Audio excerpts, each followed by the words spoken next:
Way back in the 13th century, a truly remarkable vision was recorded in the life of Saint Gertrude the Great. It's this incredible story about two different souls and their totally different journeys after they pass away. And, it gives us this profound look into how people back then thought about mercy, about purification, and about divine love. So let's dive into what this vision really tells us. I mean, it's a question that's been on people's minds for centuries, right? What really happens? Well, the story we're looking at today gives us a pretty unique and vivid answer, starting with the absolutely glorious homecoming of a famous mystic. All right, so our story kicks off the very moment St. Gertrude passes away. But for her community, this wasn't really an ending at all. It was actually the beginning of a huge revelation, a vision of glory that proved, without a doubt, her place in heaven. The source text describes something, truly extraordinary. It says that as soon as her body was buried, the very walls and even the pavement of the monastery seemed to thrill with joy. Can you imagine that?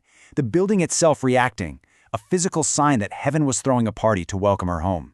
Now, what's really interesting here is all the symbolism. See, Saint Gertrude wasn't alone. She shows up with this whole celestial entourage, and in her hand, she's holding a lily.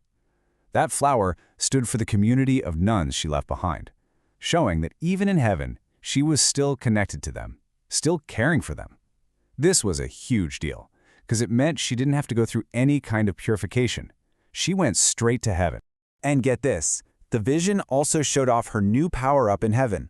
Her ability to intercede was so strong right off the bat that the Mass being said for her also helped a ton of other souls get out of purgatory. So the big takeaway here is that her journey was a total triumph, an immediate entry into eternal life. But the story doesn't end there. Just when the community was trying to wrap their heads around this amazing vision, something else happened that threw them all for a loop and brought up a whole new spiritual mystery. And this wasn't just any nun from the community. She was famous for being exceptionally innocent and pious. So, you can imagine, her sudden death was a huge shock, and it brought this deep grief to the sisters who really, really loved her. And this right here was the question they cried out to God. They just couldn't get it. I mean, if Gertrude's passing was this big celebration, why was this one, the death of such a pure and innocent soul, so abrupt and sad?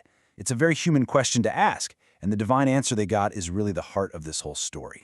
So what they got back wasn't just a simple, straightforward answer. No, it was this beautiful, poetic story, the parable of the lily, that completely reframed what had just happened from God's point of view.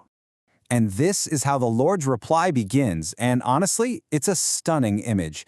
He's basically saying that while everyone was focused on Gertrude's heavenly glory, he was already right there with them, just enjoying the spiritual beauty of the living nuns. And here's the key. The Lord points out that the sister who passed away was a specific lily, one that pleased me exceedingly. So you see, he didn't just take her randomly or because of something bad.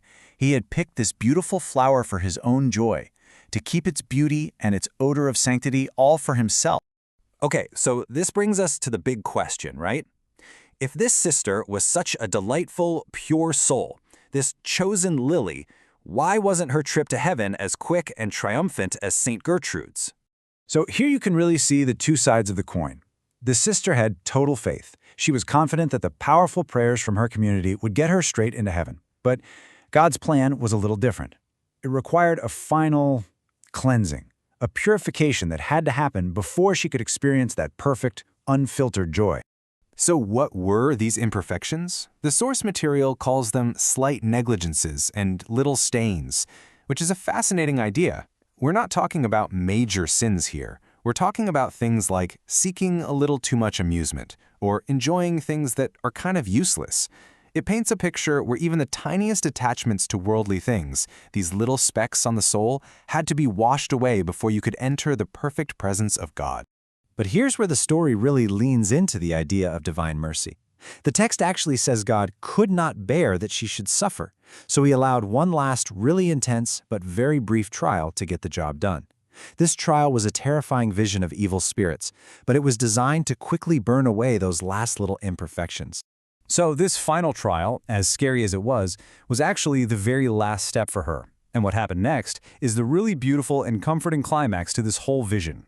And this is the beautiful resolution. God was right there with her the whole time. Even during that terrifying moment, he was hidden right beside her, just waiting for the exact instant her purification was done. And then, he revealed himself and personally walked her into heaven. And that's really the heart of this whole story, isn't it? You have two holy souls. Saint Gertrude, the great saint, she goes into heaven like a conquering hero.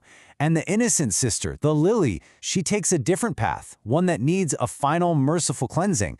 But in the end, both of their journeys were wrapped up in this incredible, all-encompassing divine love. So it leaves us with this really powerful question to think about.